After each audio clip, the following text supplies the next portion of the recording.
जोबट विधानसभा क्षेत्र के ग्राम जामनी में विद्युत व्यवस्था को सुदृढ़ बनाने के उद्देश्य से 7 लाख रुपए की लागत से स्थापित नवीन विद्युत ट्रांसफार्मर का लोकार्पण विधायक सेना महेश पटेल द्वारा किया गया।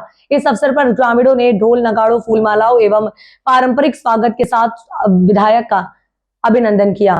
लोकार्पण समारोह को संबोधित करते हुए विधायक सेना महेश पटेल ने कहा कि जनता ने जिस विश्वास के साथ उन्हें अपना प्रतिनिधि चुना है, उस विश्वास पर खरा उतरना उनकी प्राथमिक जिम्मेदारी है।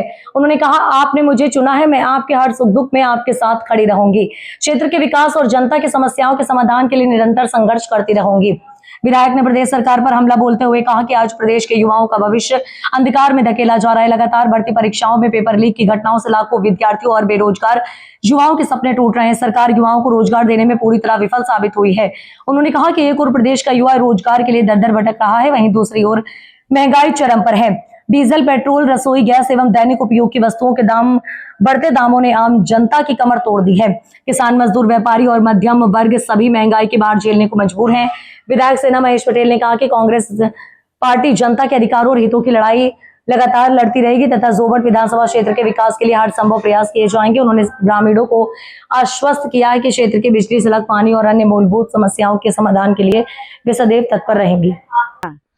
आज ग्राम जामनी के धौलानी फलिया में उपस्थित हमारे विक्रम भाई, सरदार भाई, अरविंद भाई, सोनू भाई, वीर सिंह भाई, उपस्थित सभी मेरे कार्यकर्ता, मेरे माताएं बहनें, मेरे आदिवासी समाज के सभी भाइयों बहनों, आप सभी को आज इस धौलानी फलिया में डीपी उद्घाटन के इस शुभ अवसर पर आप सभी का हार्दिक स्वागत करती हूँ।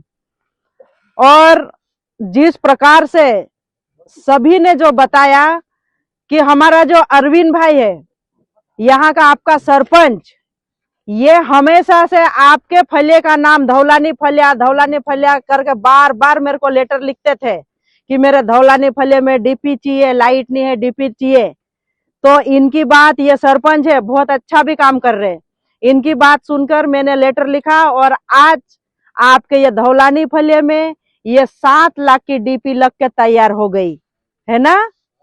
7 लाख की डीपी लगी है और ये 7 लाख की डीपी लगने के बाद आपके हर खेत खेत तक लाइट पहुंचेगी, मोटरें चलेगी और मोटरें भी चलेगी, खेत खेत तक लाइट पहुंचेगी तो आपके खेतों की उपज बढ़ेगी।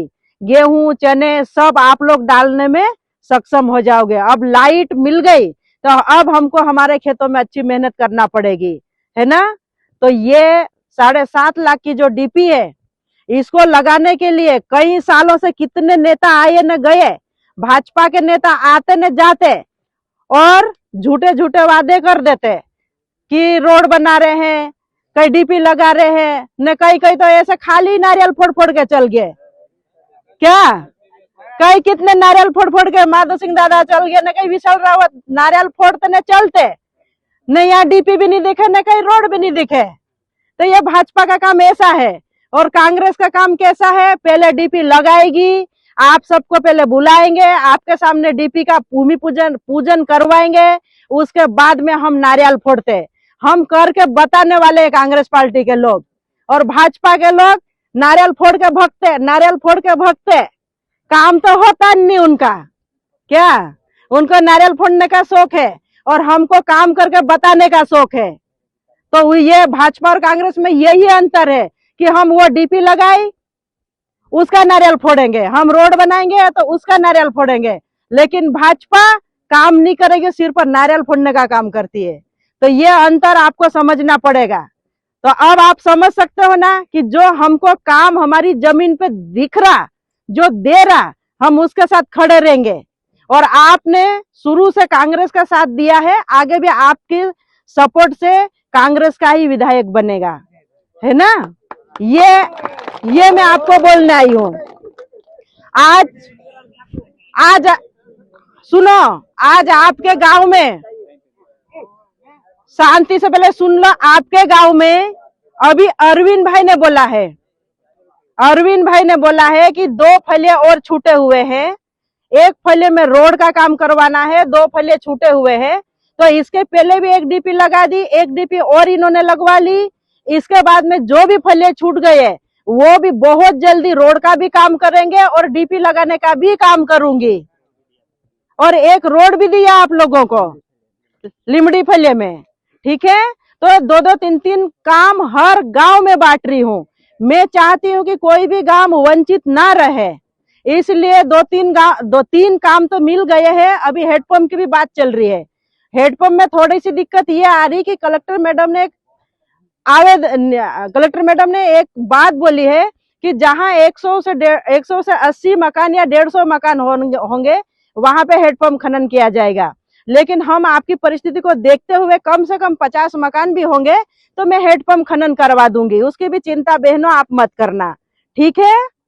और अब आप सब मेरे को ये बताओ कि हमारी जब कांग्रेस की सरकारें, हमारी अपनी कांग्रेस की सरकारें थी तो हमारे बच्चों की नौकरियां लगती थी कि नहीं लगती थी? फले नौकरियां लगती थी कि नहीं लगती थी? घर घर फले हर एक घर से 2-2 3-3 नौकरियां लगती थी।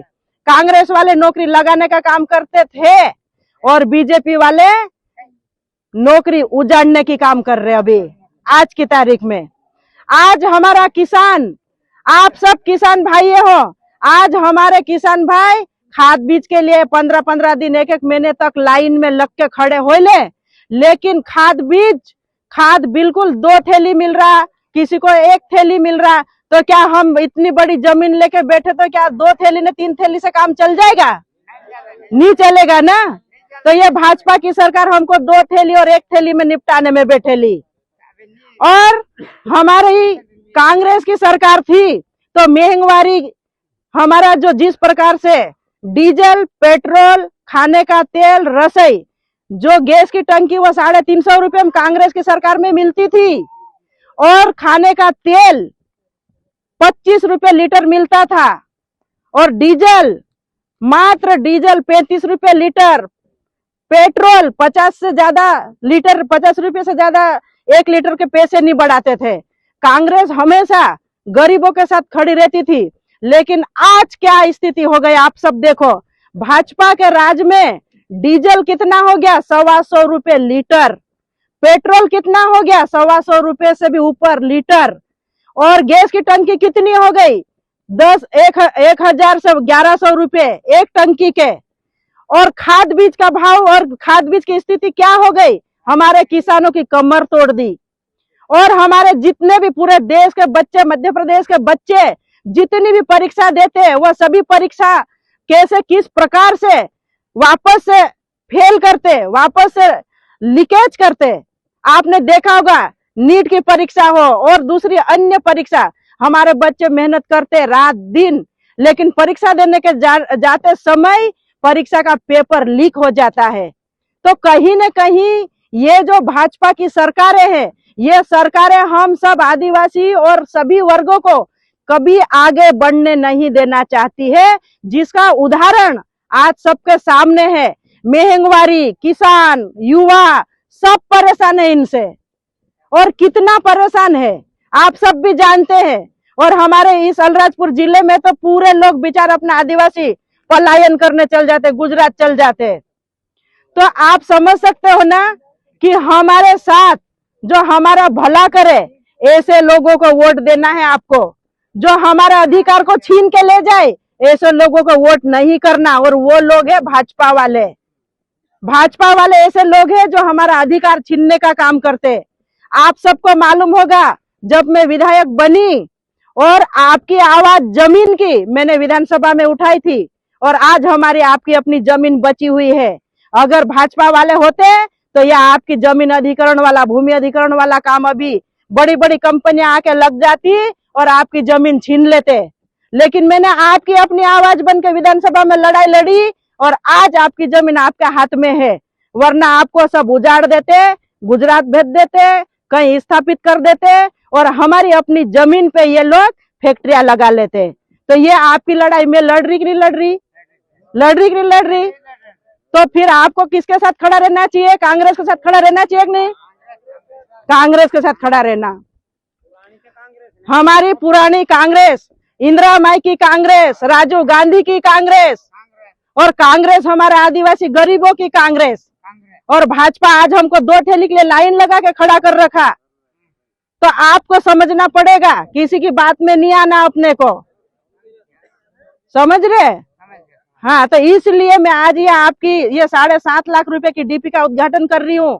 इसके पहले भी एक डीपी का उद्घाटन किया, रोड भी बनवाया, हेडपंप भी बना के दूंगी। और आप कि हमको ये जो जिस प्रकार भाजपा लूटने का काम करती और ये टोकन सिस्टम चालू कर रखा, तो भाजपा की सरकार को मैं बता देना चाहती हूँ कि ये टोकन सिस्टम हट जाए, टोकन सिस्टम हट जाए और कम से कम हमको 5 थैली 6 थैली हमारा खाद मिल जाए तो हमारे खेतों की पूर्ति हो जाएगी। कम से कम 5 से 6 थैली भी खाद बीज हमें मिले तो मैं ये आपकी बात विधानसभा में भी उठाऊंगी, आपकी आवाज बनकर विधानसभा में आपकी हर समस्या का समाधान करूंगी। और आज आपने मुझे यहाँ पे बुलाया, आप सबने बहुत मान सम्मान किया, आप सबको बहुत बहुत धन्यवाद। जय हिंद, जय भारत। चलो वहां पे चलो।